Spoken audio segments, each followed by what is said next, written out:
think back to all your clients and really pay attention to what those fears or objections may have been. Make a list for yourself, and you have to deal with them. Some are external, Mhm. false beliefs. Like I said, that's a false assumption about your industry. There could be a stereotype. So think in terms of stereotypes, false assumptions, limiting beliefs, false beliefs.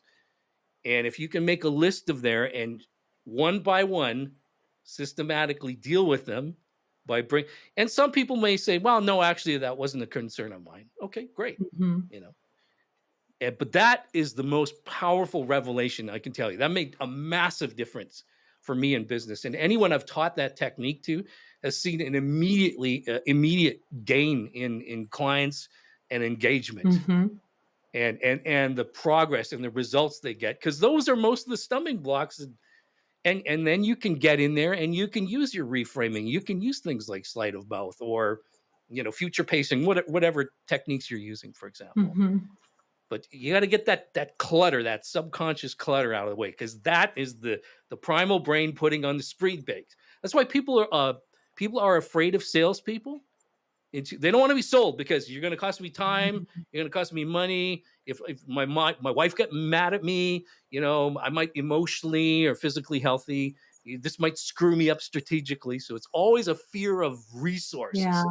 Are you really have to be worth it? It's like the primal brain is going, I don't know if you're worth it or not. Like, you really got to be worth it. Right. So So we can all have a genuine smile, and then there also has to be real value there, and the client has to know.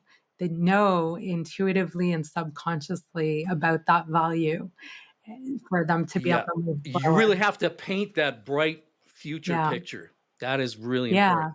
Because you know what? Because this is true, Robbie.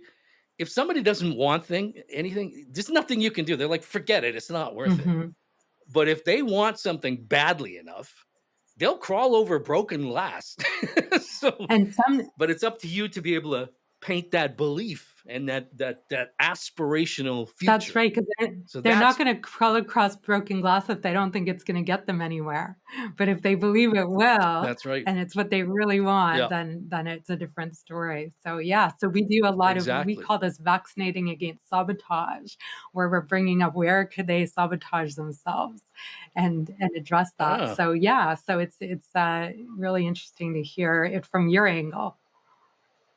well, there's that. Now the science behind it. And again, self sabotage. Usually, there may be some kind of cognitive bias causing that, because human beings are terribly flawed thinkers. I mean, there's something like 100. I think there's 188 cognitive biases. I work with probably about six, half dozen, eight of them in business.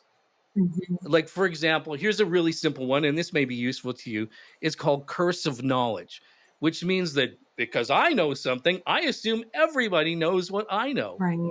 And that's a big problem for us as business people, because we get frustrated, like, well, why didn't they buy from me? Mhm. It's obvious who the obvious choice is. Well, it is to you, but it's not to them. That's called curse of knowledge. So that's why I say on your website, you really have to say, here's what I can do for you, very specifically and very in your face and very obvious, as fast as possible. Because, like you said, you got 2 seconds. What can you do for me? This. Mhm. I said it to the investment CEO. I said, let me ask you a question. What is one sale worth to you? I don't know what the dollar. Let's say it's called $20,000 because you're a big company. How much does it cost? If you lose one sale, how much is it going to cost you? 20 grand. I said, okay, that's what I'm going to do. I'm going to help you stop losing that 20,000, but not just one of them, all of them. And he's like, where do I sign? Yeah, that's an easy This is very, decision very right clear. there. Yeah, because it's consequential, Yeah. right? I did both sides of the spectrum. What's the gain? Well, what's the loss if you don't act? So heaven and hell, right? Very, very simple. So in terms of consequences, that's for your audience a great way to cut through. Don't talk about features and benefits. Don't talk about all your degrees and certificate. They don't care. They will afterwards. They'll care afterwards Mhm. because that authority and credibility is important to trust. Okay. But we don't start with that. It's like, here's what we're going to do. You're here for a reason. You've got this problem. Now, if you do this, here's going to be your bright, beautiful picture. But let me ask you this: if you don't do this, what's hell going to look like? Because it's coming. Yep. And that's right there. That technique right there is the fastest way through it. When I talk to business people, I just say, how much money do you want to keep losing? And they're like, what? I said, this isn't about making more sales. It's about plugging your leaky bucket. Mhm. You got a leaking bucket right now. I'm here to plug it. And like, whoa, wow. Okay, tell me more. So I've given them a strong visual because they're like, see all that money going, it's pouring into the bucket that's Yeah. draining out the bottom. Because if you're losing sales, penny saved, penny earned. Mhm. In fact, a lost sale is more expensive because it costs a lot of money to acquire customers. So, things like that. Deal with their belief systems. Give them a very clear visual of heaven and hell.